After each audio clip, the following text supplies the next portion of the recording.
this isn't just about geopolitics, NATO enlargement, the question of the European community. If we look at what President Putin, Foreign Minister Lavrov, Speaker of the Federation Council, Valentina Matvienko, Patriarch Kirill, they're all phrasing this conflict not just simply in geopolitical terms, but in civilizational terms. And I think that that's a factor that we haven't paid enough attention to.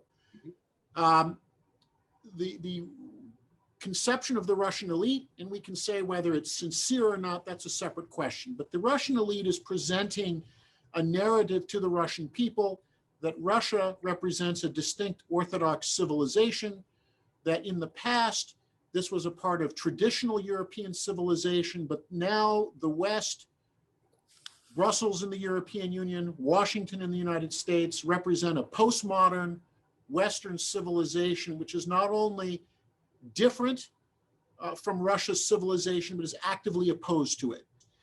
And that the expansion of the West is not just simply about NATO membership, security guarantees, the sense that what's happening in Ukraine is being ripped away from its Orthodox core. Now, of course, the Ukrainians are going to have a very different perspective on this. I'm trying to give you a sense of the Russian view of this.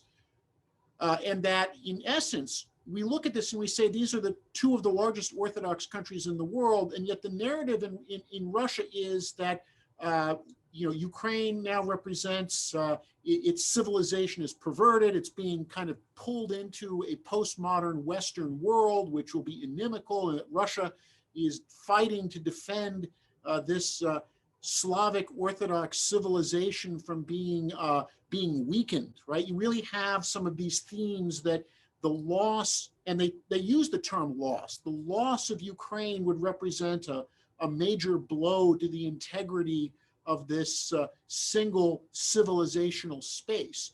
And so when we're looking at what motivates people to fight, to take loss, right? Because the Russians are losing casualties, they're having economic costs.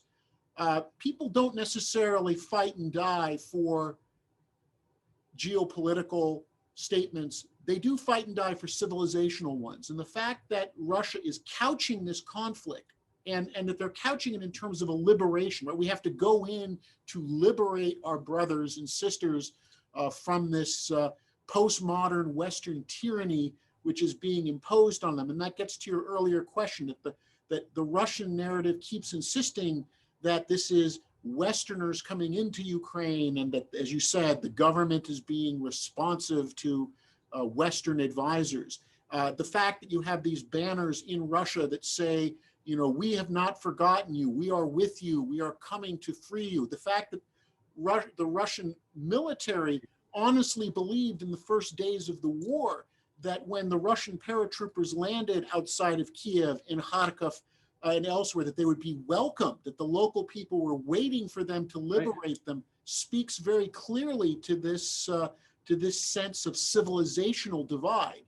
And that is something that I think our policymakers in Washington have difficulty with. We've always had difficulty, and this is where I think Elizabeth and Deacon Nicholas can also help spell this out.